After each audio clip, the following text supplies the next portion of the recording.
Negeri ini memanggilmu kawan, belajar bergerak berbagi untuk negeri. Salam sejahtera, Om Swastiastu, Namo Buddhaya, salam kebajikan. Mohon izin, Bapak Ibu yang saya hormati, di sini saya beserta rekan saya, Bapak Edi Sunandar, kami menyampaikan tentang modul 1.1 dan 1.4 Filosofi Ki Hajar Dewantara dan Budaya Positif terkait tugas dari guru penggerak.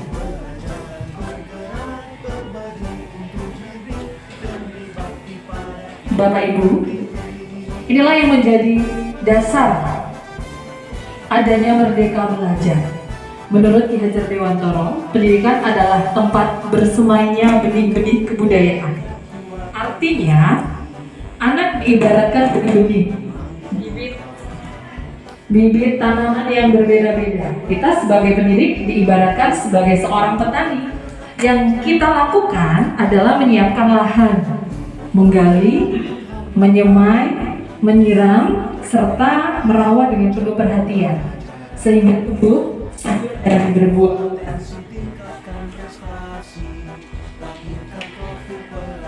Dan dalam didik anak, kita harus bisa menuntun. Yang dimaksud dengan menuntun di sini adalah kita sebagai pendidik menuntun peserta didik kita ke arah yang lebih baik sesuai dengan bakat, potensi, dan kemampuan serta kebutuhan tanpa memaksakan kehendak kita. Karena setiap anak itu istimewa, unik, dengan segala kekurangan dan kelebihan yang dimilikinya. Maka dari itu, ini sebenarnya terinspirasi dari anaknya Ki Hajar Dewantara, sang maestro pendidikan kita yang bernama Asti. Asti itu anak Ki Hajar Dewantara yang memiliki kebutuhan khusus. Pada saat beliau ini menjadi jurnalis yang mengkritisi tentang pemerintahan Indonesia, si Asti ini pada saat diasingkan di luar negeri, pada musim salju, si Asti mengganggu Ki Hajar Dewantara sehingga akhirnya dihukum ditaruh di luar rumah hingga si Asti kedinginan dan membeku. Setelah itu Ki Hajar Dewantara baru sadar, anak saya masih ada di luar. Dari sinilah terbentuk kenapa kita harus menghamba kepada siswa. Disitulah timbulnya penyesalan dalam diri Ki Hajar Dewantara. Saya akan memperlakukanmu seperti ratu. Nah, dalam menuntun anak, kita juga harus bebas dari segala ikatan. Dengan suci hati mendekati sang anak, bukan untuk meminta hak, melainkan menghamba pada sang anak. Ya, ini yang dilakukan Ki Hajar Dewantara. Setelah putri tercintanya mengalami kedinginan karena saking marahnya, saking jengkelnya menghukum si Asti ini ditaruh di luar rumah. Dan dari situlah akhirnya lahirlah bahwa pendidikan itu harus menghamba kepada anak. Dalam artian kita yang benar-benar mendekati anak tanpa pamrih.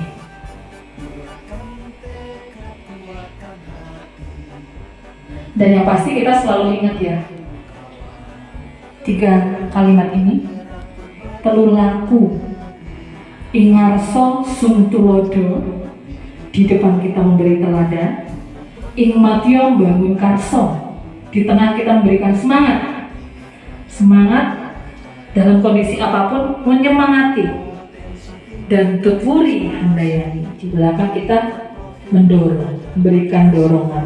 Jadi ini yang selalu menjadi patokan kita, pesan cinta dari sang maestro pendidikan kita. Ingarso sung tulodo, ing matio bangun karso, tutwuri handayani.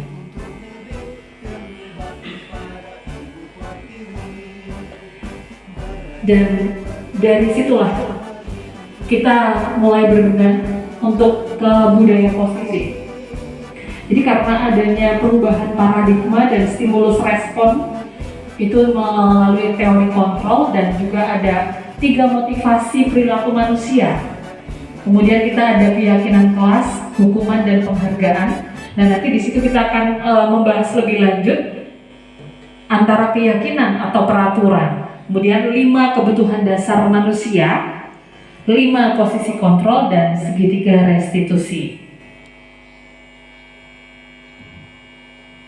Nah, Bapak Ibu yang saya hormati, tentunya di dalam kelas kita punya cara tersendiri bagaimana kita berkomunikasi dengan anak, bagaimana kita bonding kita dengan anak-anak. Nah, untuk membangun budaya positif, sekolah itu perlu menyediakan lingkungan yang positif juga, aman dan nyaman, agar murid-murid mampu berpikir, bertindak, dan mencipta dengan merdeka, mandiri, dan bertanggung jawab. Nah, salah satu strategi yang perlu ditinjau ulang adalah bentuk disiplin yang dijalankan selama ini sekolah. Bapak Ibu tentunya sudah paham ya apa itu disiplin. Ya, disiplin itu apa sih? Yang ada di benak kita, disiplin itu apa? Bapak Ibu. Jadi perlu kita memahami, nah apa sih disiplin itu? Disiplin itu sebenarnya adalah belajar. Artinya sendiri ya. Bila kita ingin membuat kemajuan secara perlahan, sedikit demi sedikit, ubahlah sikap perilaku Anda. Namun, bila kita ingin memperbaiki cara-cara mengubah kerangka cara utama kita, maka kita perlu mengubah kerangka acuan kita. Ubahlah cara Anda melihat dunia. Bagaimana Anda berpikir tentang manusia? Ubahlah paradigma Anda, skema pemahaman, dan penjelasan aspek-aspek tertentu dengan realitas. Ini ada di bukunya Stephen, Principle Centered Leadership 1991. Jadi di sini akan membahas lebih jauh. Nah, ini dia yang tadi saya sampaikan.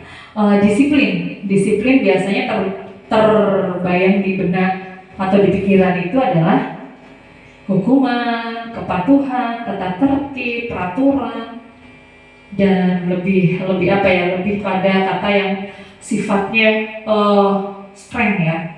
Jadi padahal disiplin itu adalah belajar.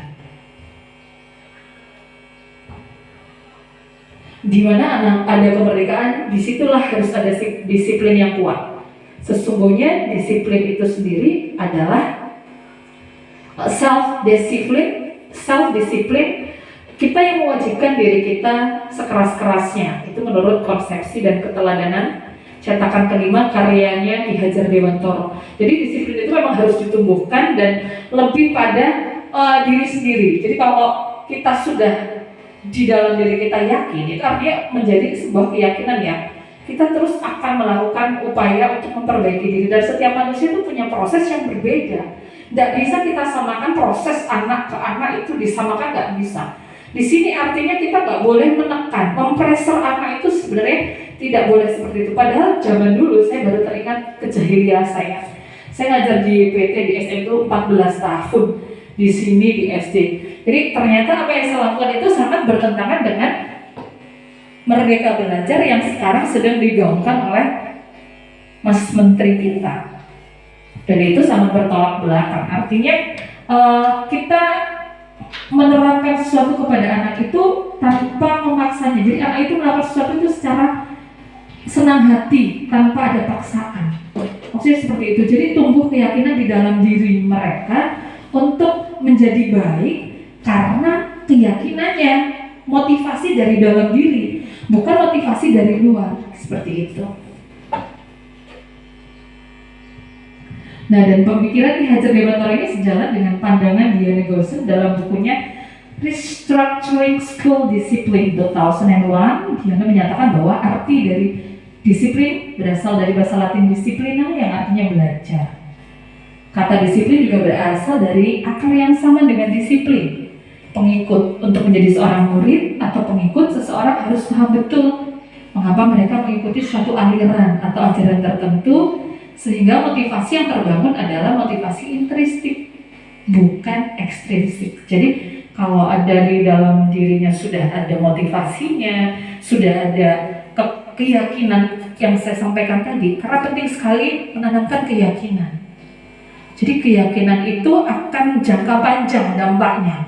Tapi kalau disiplin karena aturan, itu akan dampaknya tidak akan berlanjut lama. Seperti kalau kita pakai helm, keyakinan kita adalah sebuah keselamatan. Kita pakai masker, keyakinan kita adalah keselamatan, bukan karena taat peraturan. Seperti itu.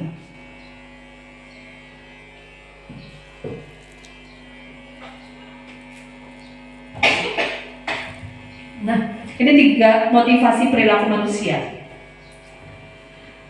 Diana Gosset dalam bukunya Restructuring School Discipline menyatakan ada 3 alasan, ada 3 motivasi perilaku manusia.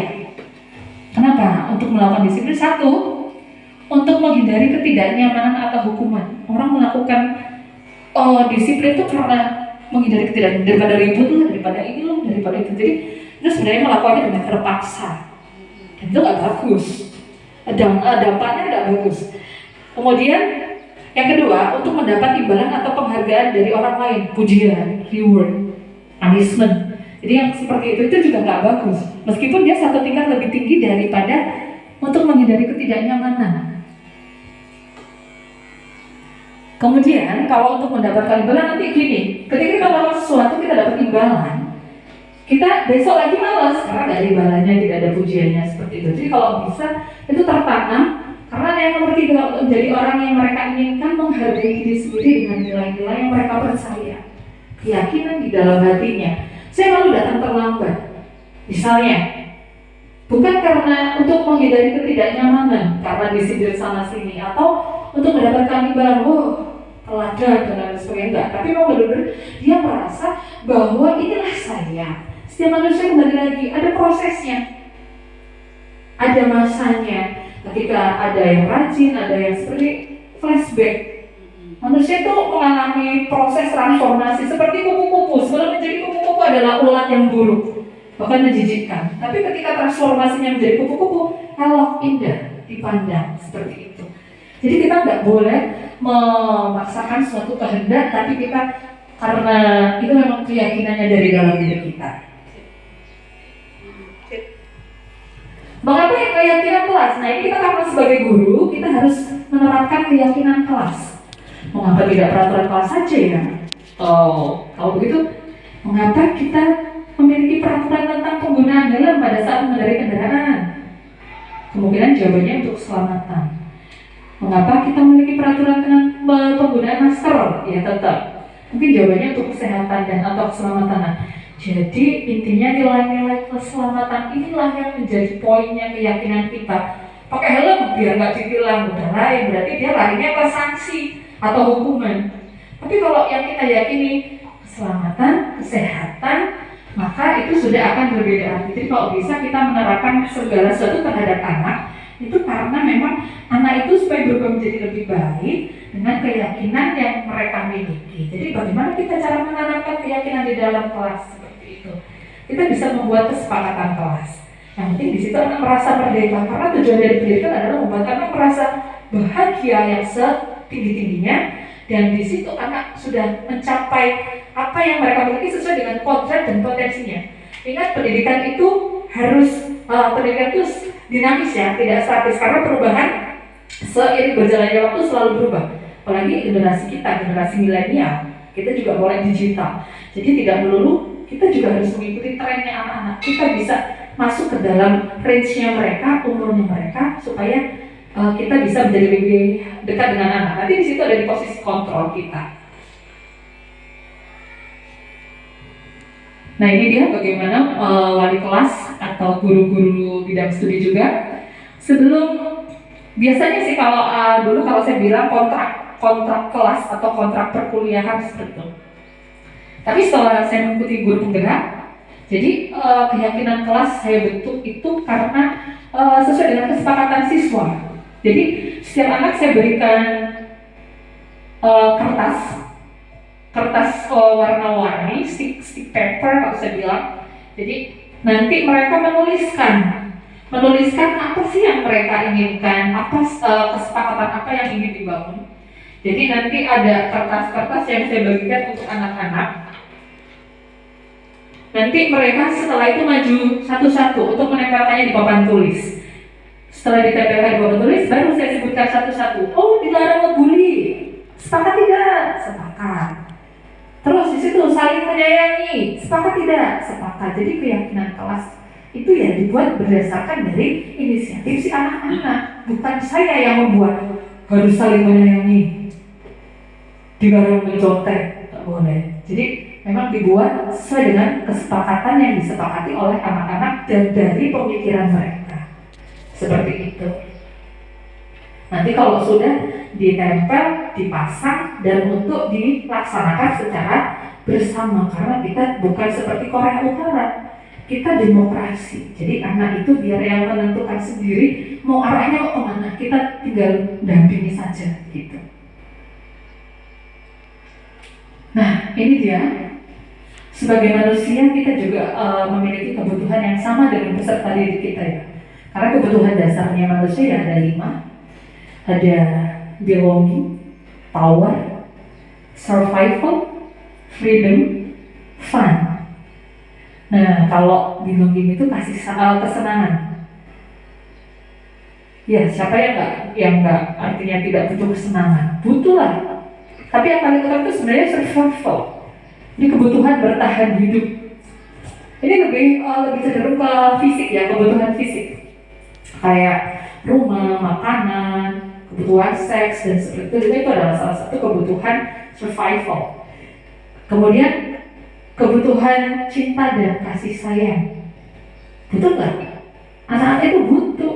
Jadi ketika saya di kelas itu ada anak yang maksudnya sekolahnya malas-malesan, sekolahnya kok sering bolos, terus sering tidur di kelas, saya juga bertanya, ternyata anak-anak yang mulai begitu itu adalah anak-anak yang terjadi masalah di rumahnya.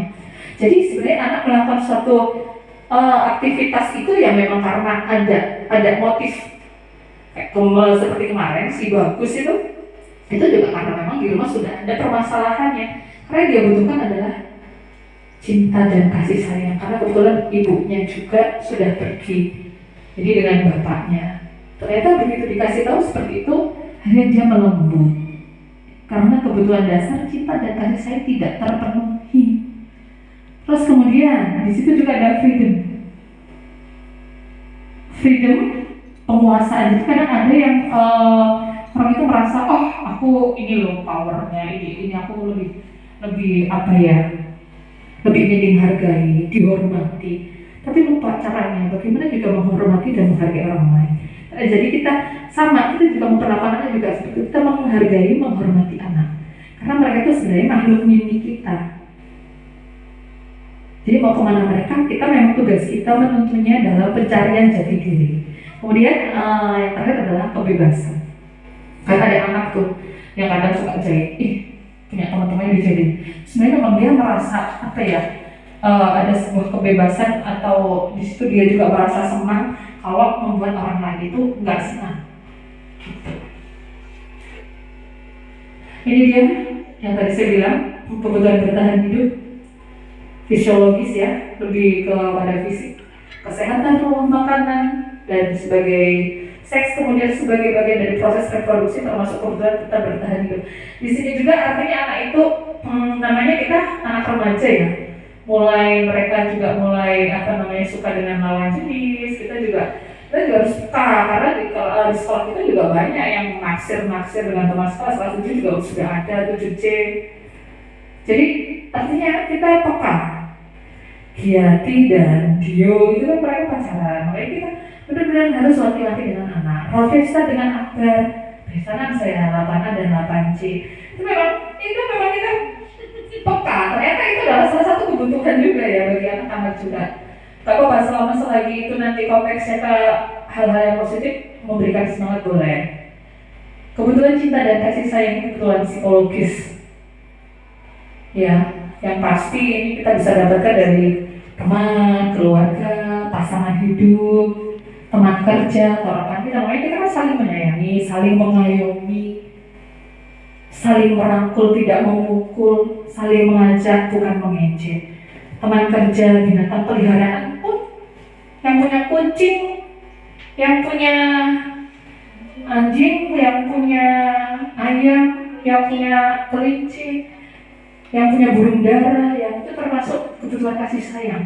Kemudian komunitas di sekitarnya, misalnya ibu-ibu komunitas pengajian, ibu-ibu kayak begitu juga dengan anak, komunitas di sini pramuka dengan band semuanya ada. Penguasaan kebutuhan pengakuan atas kemampuan.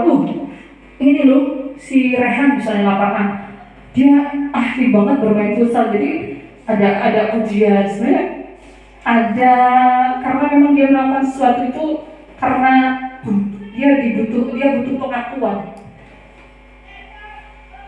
dianggap berharga, membuat perbedaan, bisa membuat pencapaian kompeten diakui, dihormati. Ini merupakan self esteem dan keinginan untuk meninggalkan pengaruh. Kalau nggak ada dia nggak bisa nih bisa di kelas, kalau nggak ada Amber nggak jalan nih, kalau nggak ada Riris nggak bisa nih kelasnya, kacau misalnya gitu. Kebebasan, kebutuhan akan pilihan. Kebebasan adalah kebutuhan yang akan kemandirian, otonomi, memiliki pilihan mampu mengendalikan arah hidup seseorang. Nah, ini tugas kita untuk bagaimana membuat anak-anak kita itu kelak, karena pada tahun 2045 ya, itu bonus demografi. Jadi angka kehidupan, angka kelahiran juga tinggi di Indonesia ya. Jadi memang kita mempersiapkan anak-anak untuk lari ke sana. Paling nggak 2030 lah, mereka itu cakap.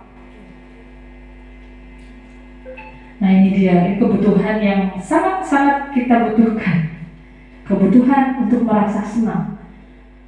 Ini adalah kebutuhan untuk mencari kesenangannya, bisa dengan anak-anak itu main di belakang, main air, baru hujan-hujanan, kemudian bermain dan tertawa. Ini adalah salah satu bentuk namanya kebutuhan dasar sebagai manusia.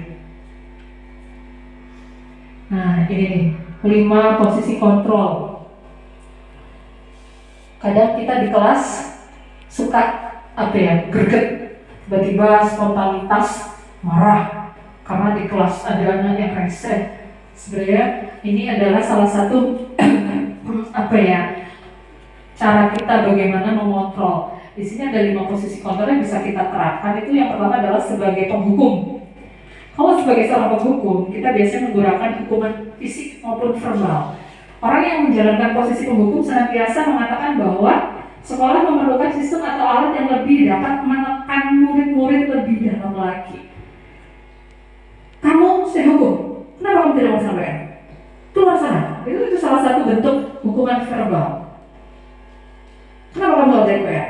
Jadi sebenarnya ini posisi paling rendah ya, posisi paling rendah, posisi kontrol terendah. Karena selain kita ada posisi kontrol membuat orang lain merasa bersalah atau membuat siswa kita merasa bersalah. Kamu ini kenapa sih? Jadi kalau kadang kamu tau nggak, kamu gak kasihan sama bla gitu kan misalnya. Ternyata ini juga artinya tarafnya lebih bagus dari yang posisi menghukum. Cuma sebenarnya dia membuat anak itu merasa rendah diri. Jadi anak itu jadi insecure. Saya sangat sering dulu, kadang anak sampai menangis.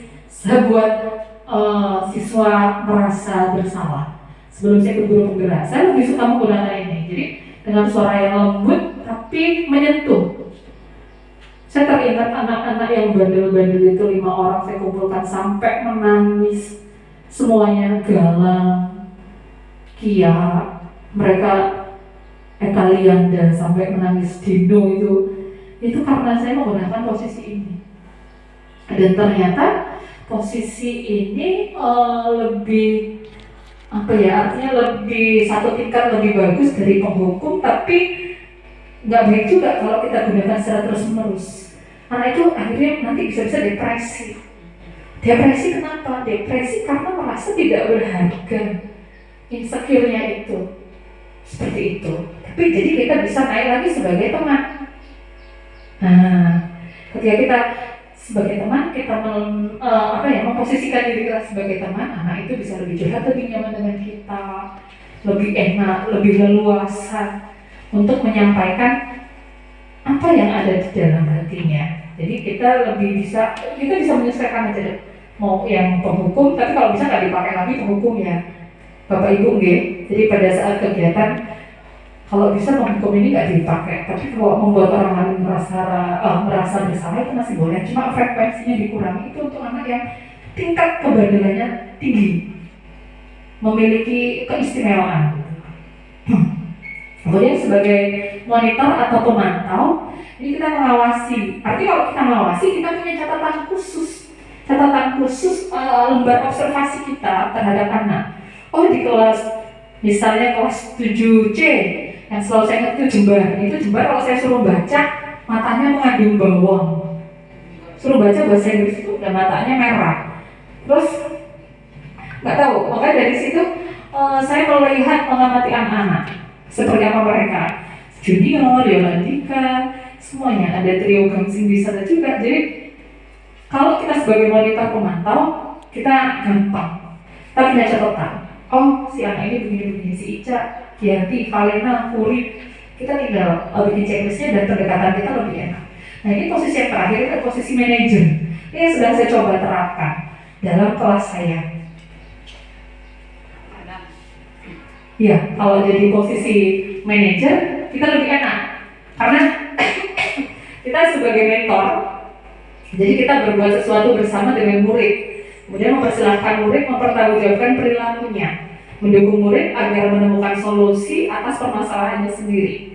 Seorang manajer telah memiliki keterampilan di posisi tengah maupun pemantau, jadi sudah menguasai posisinya sebagai kawan dan juga sebagai pemantau, jadi dengan mudah akan bisa mencari solusi, karena nanti larinya ke restitusi anak nih.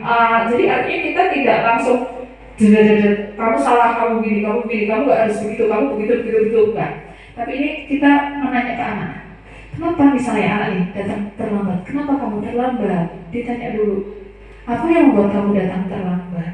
Di rumah kamu ada apa? Ditanya begitu langsung, datang terlambat, tidak mau sampai, gitu. Jadi di situ kita memposisikan kita sebagai seorang manajer. Kita pendekatannya banyak. Jadi kenapa kamu nonjokin dia? Sebenarnya kalau ada masalah, kalau saya di rumah, dia nggak mau ngomong. Kamu ada masalah di rumah? Atau sudah kamu bawa ke sekolah? Iya, hampir saya jatuh sama kakak saya marah. Makanya kenapa saya emosi di sekolah? Seperti itu. Jadi nanti terus setelah itu solusinya seperti apa? Dia minta maaf, biarkan anak sendiri menemukan apa yang harus dia lakukan. Ya bukan karena dari kita, tapi dengan melakukan refleksi diri. Oh, saya harus begini selanjutnya, oke? Nah.